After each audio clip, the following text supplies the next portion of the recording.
Our bases in Cyprus and Bahrain have now been attacked. The US has taken offensive action to destroy missile launch sites to defend British territory. Why will the Prime Minister not allow the RAF to do the same? Prime Minister. Mr. Speaker, can I make clear this is obviously an extremely serious situation, and I know the whole country is worried about the potential for escalation. They're worried about the impact on their lives, particularly when they see what's happening with energy. The family and friends of those who are caught in the region will be worried sick about them. And of course, we've got civilians and military personnel at risk in the region. We need to act, therefore, with clarity, with purpose, and with a cool head. The protection of UK nationals is our #1 priority. So, as you're already aware, there is war happening, around the world. Like some countries are already facing, heat period when you talk about nuclear bombing and all of that, even as we speak. And I want to believe that it's no longer news because it's all over the internet.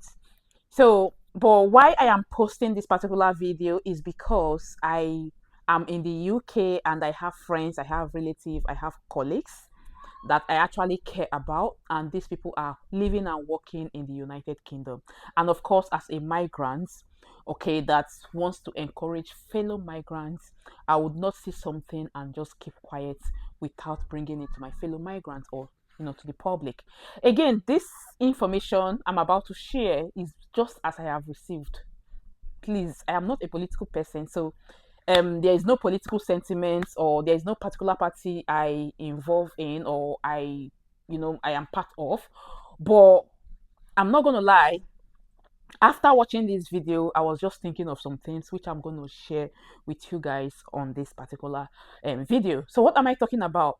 Just this evening, when I was trying to check to see if I can get more information about the extension of ILR, the proposal. I don't know. Have you seen the last video? Yeah, they want to go ahead with it. Anyway, let's not conclude this, okay? But it looks like they want to actually go ahead with the 10-year proposal, the extension of ILR. But that's not the purpose for this video. So if you want more information about that, check the previous video I just posted today as well.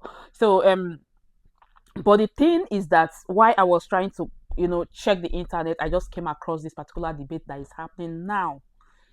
I will try to post this video today, the 4th of March. Okay, so this particular debate between in the House of Parliament, where you have Conservative Party leader and then Kier Starmer, which is the leader of the Labour Party, having kind of debate or trying to say things about a particular topic. And this particular topic they have chosen to talk about today is the current war happening across the world. According to the information I got, it's not really funny because even as you're going about your normal businesses here in the UK, you've gone to work today, you're back already, you have shifts for the rest of the week or rest of the month, so you've already planned yourself, you have mortgages that you're paying off, you have things that you need money for, so you're working hard every day going to work. Guys, as you're doing this, there are some other people that cannot even come out of their houses.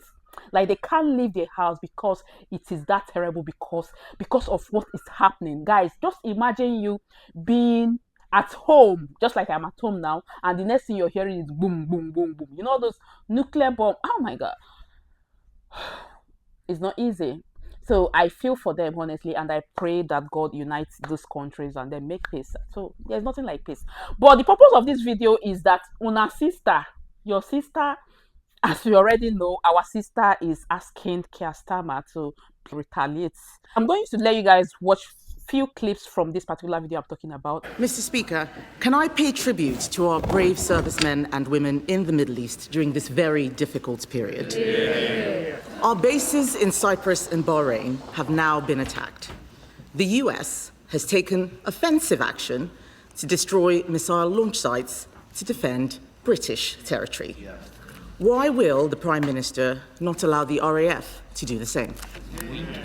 Prime Minister. Mr. Speaker, can I make clear this is obviously an extremely serious situation, and I know I know the whole country is worried about the potential for escalation. They're worried about the impact on their lives, particularly when they see what's happening with energy. The family and friends of those who are caught in the region will be worried sick about them. And of course, we've got civilians and military personnel at risk in the region. We need to act, therefore, with clarity, with purpose, and with a cool head. The protection of UK nationals is our #1 priority. And we're taking action to reduce the threat, with planes in the sky in the region, intercepting incoming strikes, deploying more capability to Cyprus, and allowing US planes to use UK bases to take out Iran's capability to strike.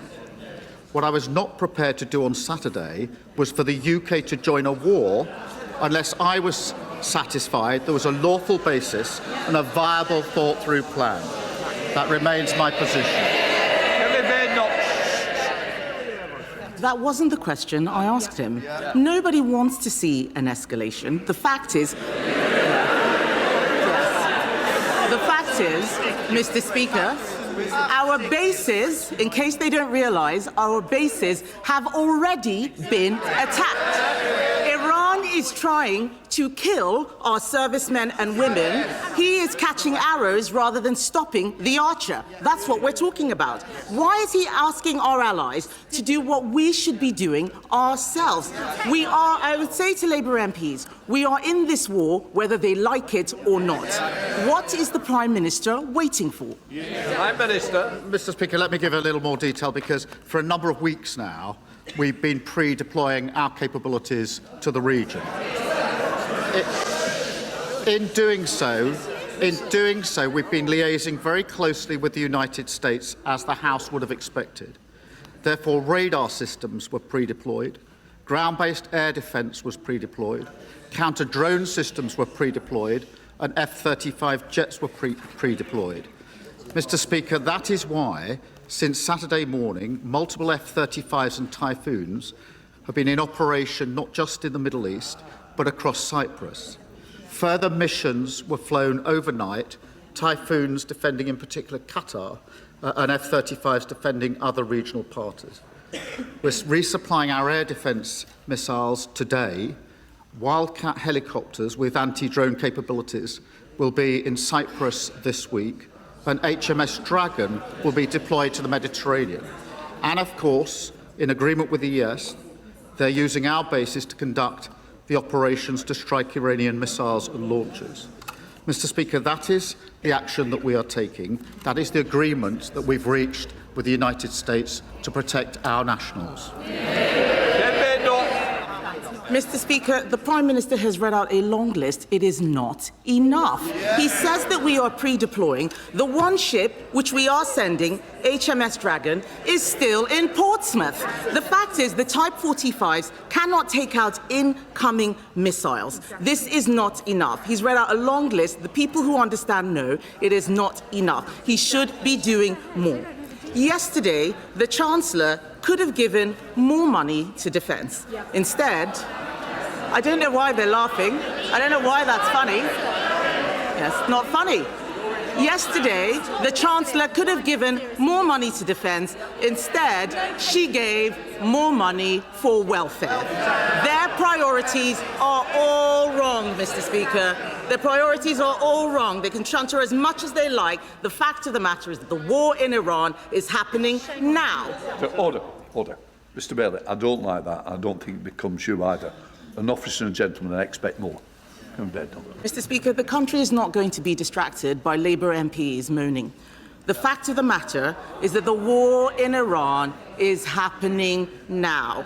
But the OBR say the government won't hit 3% on defence for 5 years. The war is happening now. There is no urgency from the Prime Minister. Why is he leaving the job of funding our armed forces to the next government? Prime Minister. I'm not going to take lectures on defence from the party opposite. They came into office, and what did they do? They cut the defence budget. They missed army... Order.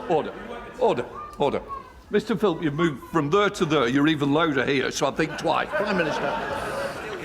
Not only did they cut the defence budget, they missed army recruitment targets every year for 14 years.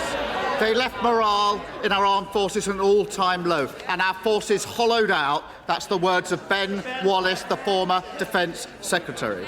Labour, by contrast, is delivering the biggest boost to defence spending since the Cold War. £270 billion over this Parliament. And we're doing that because we're focused on what matters. And she's right, the war is, of course, happening now. We have to focus on that. Across the country, people are worried about those that are trapped in the region. And, Mr. Speaker, that is why we're taking action. And I can update the House that yesterday more than 1,000 British nationals arrived back in the UK on commercial flights from the UAE. A further 8 flights are due to leave the UAE to the UK today. I can confirm, Mr. Speaker, that the first charter flight is expected to leave Oman later today, and 2 more will come in the coming days. The country really does want to know this. I'm sorry.